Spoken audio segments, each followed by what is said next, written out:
Hello दोस्तों, आपका स्वागत है आपके अपने चैनल बालक ज्ञान में। दोस्तों आज हम आप लोग के लिए, कल तो आपका बायोलॉजी की एग्ज़ाम है ही, आज हम अभी और शाम में आपको 2 वीडियो दे देंगे। दोस्तों आपका जो है ना 50% यहीं से क्वेश्चन रहेगा। तो चलिए शुरू करते हैं। पहला जो है क्वेश्चन, कॉपर्स ल्यूटियम के कार्य। तो देखिए यह अस्थायी अंतःस्रावी ग्रंथि है, अंतःस्रावी ग्रंथि जैसा कार्य करता है, ठीक है ना। इससे प्रोजेस्टेरोन नामक हार्मोन निकलते हैं जो गर्भधारण में सहायक होते हैं, ठीक है। चलिए अगला जो क्वेश्चन है, जनसंख्या विस्फोट क्या है। तो अचानक देश की जनसंख्या में वृद्धि जनसंख्या विस्फोट कहते हैं। दोस्तों जनसंख्या बढ़ गया ना अचानक, तो वो विस्फोट हो गया। चलिए अगला जो क्वेश्चन है, यौन संचारित रोग। ऐसा रोग जो यौन क्रिया के द्वारा एक व्यक्ति से दूसरे व्यक्ति में जाता है, फैलता है, यौन संचारित रोग कहलाता है, ठीक। चलिए अगला जो क्वेश्चन है, यौन संचारित रोग कितने हैं, उदाहरण बताइए। देखिए यह रोग विषाणु, जीवाणु और कवक के द्वारा होते हैं, जैसे में एड्स हो गया, गोनोरिया हो गया, सिफिलिस हो गया, ठीक है। चलिए अगला जो क्वेश्चन है, मेरुला अवस्था क्या है। तो मेरुला भ्रूण 8 से 16 कोशिकाओं अवस्था है। इसमें भ्रूण ठोस जो है गेंद के रूप में रहता है। चलिए अगला जो क्वेश्चन है, चिकित्सक गर्भपात। जब दवा की गोलियां खिलाकर गर्भपात कराया जाता है या तो चिकित्सा से गर्भ समापन कराया जाता है, तो इसी को हम लोग बोलते हैं गर्भ, MTP बोलते हैं। इसकी शुरुआत जो है 1971 में हुआ था। अगला जो क्वेश्चन है, टेस्ट बेबी। यह एक कृत्रिम गर्भधारण की तकनीक है। इसमें महिला के अंडे और पुरुष के शुक्राणु को किसी बर्तन में यानी पात्र में निषेचित कराकर उसे पुनः जो है गर्भाशय में स्थापित कर दिया जाता है। इससे जो संतान उत्पन्न होता है उसी को टेस्टी बेबी कहा जाता है, ठीक है। चलिए अगला जो क्वेश्चन है, IUDs क्या है। तो देखिए यह एक ऐसी युक्ति है जो प्लास्टिक या धातु के बने होते हैं, जिसे गर्भाशय में लगाया जाता है, जो गर्भधारण को रोकता है। चलिए अगला जो क्वेश्चन है, आनुवांशिकता या आनुवांशिक वंशागति। देखिए एक पीढ़ी से दूसरे पीढ़ी में आनुवांशिक लक्षणों के प्राप्त होने की क्रिया को आनुवांशिकता या वंशागति कहते हैं, ठीक। चलिए अगला जो क्वेश्चन है, अपूर्ण प्रभाविता। संतति 2 जनकों से मिलती जुलती नहीं होती है तथा एक तीसरा लक्षण उत्पन्न हो जाती है, जिसे अपूर्ण प्रभाविता कहते हैं, ठीक। अगला क्वेश्चन है, सहप्रभाविता। जब संतति दोनों जनकों से मिलती जुलती है तो उसे सहप्रभाविता कहते हैं, ठीक है। चलिए अगला जो क्वेश्चन है, स्वतंत्र अपव्यूहन का नियम। एक लक्षण की वंशागति दूसरे लक्षण की वंशागति से प्रभावित नहीं होता है। एक पीढ़ी से दूसरे पीढ़ी में लक्षण स्वतंत्र रूप से रहते हैं, जिसे स्वतंत्र अपव्यूहन का नियम कहा जाता है, ठीक है। चलिए अगला जो क्वेश्चन है, गुणसूत्रीय विकार। जब हमारे शरीर में कोशिका विभाजन होती है तो उसमें गुणसूत्र की संख्या कम या अधिक हो जाती है, जिसको हम लोग गुणसूत्रीय विकार कहते हैं, ठीक है। चलिए अगला जो क्वेश्चन है, हीमोफीलिया रोग। हीमोफीलिया रोग आनुवांशिक रोग होता है जो किसी व्यक्ति को कट या फट जाने से रक्त का थक्का नहीं बनता है, इसे हीमोफीलिया कहते हैं। इसमें रोगी की जान भी जा सकती है। देखिए इसमें ज़्यादा जो है ना महिला को XX प्रभावित तो होता है। चलिए अगला जो क्वेश्चन है, दोस्तों थोड़ा हम फास्ट में कर रहे हैं ताकि एग्जाम है, ज़्यादा से ज़्यादा हम कर पाए, ठीक ना। चलिए अगला जो है क्वेश्चन, उत्परिवर्तन। किसी जीव के लक्षणों में अचानक होने वाले परिवर्तन को उत्परिवर्तन कहते हैं।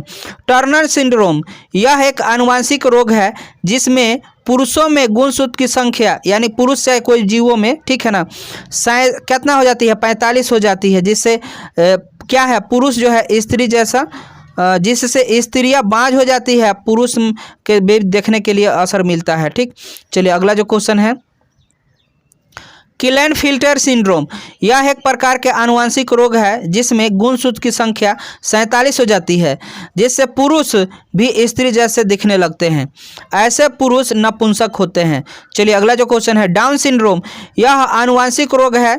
इसमें 21वीं जोड़ी के गुणसूत्र की जगह 3 हो जाती है, अर्थात ऐसे व्यक्ति में गुणसूत्र की संख्या 47 हो जाती है, जिससे व्यक्ति छोटे कद और मंद बुद्धि के होते हैं। ठीक है, चलिए अगला जो क्वेश्चन है, वंशावली जो है विश्लेषण क्या होती है? वंशावली विश्लेषण तो कई पीढ़ी तक जारी लक्षणों के विश्लेषण की वंशावली विश्लेषण कहते हैं। ठीक है, मेंडल ने अपने प्रयोग में मटर के पौधे का चयन क्यों किया?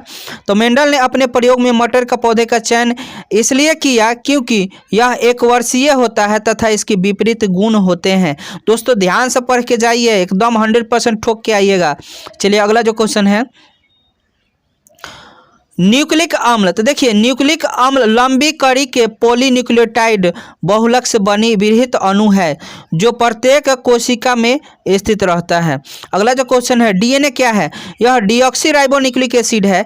इसमें बेस, एडेनिन, ग्वानिन, थाइमिन और साइटोसिन होते हैं। यह द्विकुंडलित होता है और यह आनुवांशिक लक्षण है। यह जो है आनुवांशिक लक्षण को एक पीढ़ी से दूसरे पीढ़ी में स्थानांतरित करता है। ठीक है, चलिए अगला जो क्वेश्चन है, आरएनए क्या है?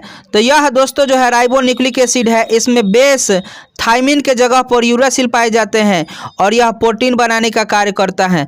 दोस्तों आरएनए जो है 3 प्रकार के होता है, आरआरएनए होता है, टीआरएनए होता है और एमआरएनए होता है।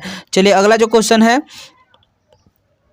दोस्तों, न्यूक्लियोसाइड, तो न्यूक्लियोसाइड में क्या होता है? तो शर्करा और नाइट्रोजनी क्षार से बना होता है। ये इसको न्यूक्लियोस माने ऐसा यौगिक जिसमें शर्करा और नाइट्रोजनी क्षार से मिलकर बना होता है, उसको न्यूक्लियोसाइड कहा जाता है। न्यूक्लियोटाइड उसे कहते हैं जिसमें शर्करा, नाइट्रोजनी क्षार और फास्फेट से मिलकर बना होता है, उसको न्यूक्लियोटाइड कहते हैं। चलिए अगला जो क्वेश्चन है, ट्रांसक्रिप्शन, डीएनए से आरएनए बनने की प्रक्रिया को ट्रांसक्रिप्शन कहते हैं। ट्रांसलेशन, आरएनए से प्रोटीन बनने की प्रक्रिया को ट्रांसलेशन कहते हैं।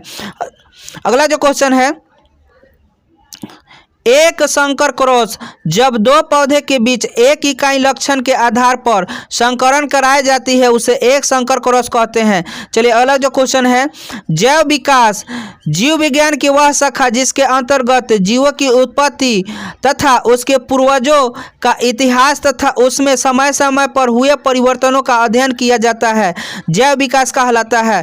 ठीक है, चलिए अगला जो क्वेश्चन है दोस्तों, उपार्जित लक्षण वातावरण से सीधे प्रभाव से या अंगों के कम या अधिक उपयोग के कारण जंतुओं के शरीर पर जो परिवर्तन देखने के लिए मिलता है उपार्जित लक्षण कहलाते हैं। दोस्तों आप देखिए, आप वातावरण के अनुसार अपने शरीर में देखिएगा चेंजिंग, तो उपार्जित लक्षण है। मान लीजिए जिस अंग को जितना आप उपयोग करते हैं उसमें परिवर्तन हो रहा है तो उपार्जित लक्षण है। ठीक है, चलिए अगला जो क्वेश्चन है, अनुकूली विकिरण, तो डार्विन ने एक भ्रमण में देखा कि भूभौगोलिक क्षेत्रों पर विभिन्न प्रजाति के विभिन्न जो विकास को जो एक बिंदु से शुरू होकर अन्य भौगोलिक क्षेत्रों तक प्रसारित होता है, जिसे अनुकूलन विकिरण कहते हैं। ठीक है, चलिए अगला जो क्वेश्चन है, अभिसारी विकासवाद, असमान जीवों के समूह में समान अनुकूलन क्रियात्मक रचनात्मक रचनाओं के विकास होने की अनुकूलन अभिसारी कहलाता है। ठीक है, चलिए अगला जो क्वेश्चन है, समजात अंग, देखिए समजात अंग ऐसे अंग को कहते हैं जो आधारभूत संरचना में समान हो किंतु कार्य अलग अलग करता है, समजात अंग कहलाता है। चलिए अगला जो क्वेश्चन है, आनुवांशिक बहुरूपता, तो किसी आनुवांशिक पदार्थ के एक से अधिक रूपों के उपस्थित के आनुवांशिक बहुरूपता कहते हैं। ठीक है,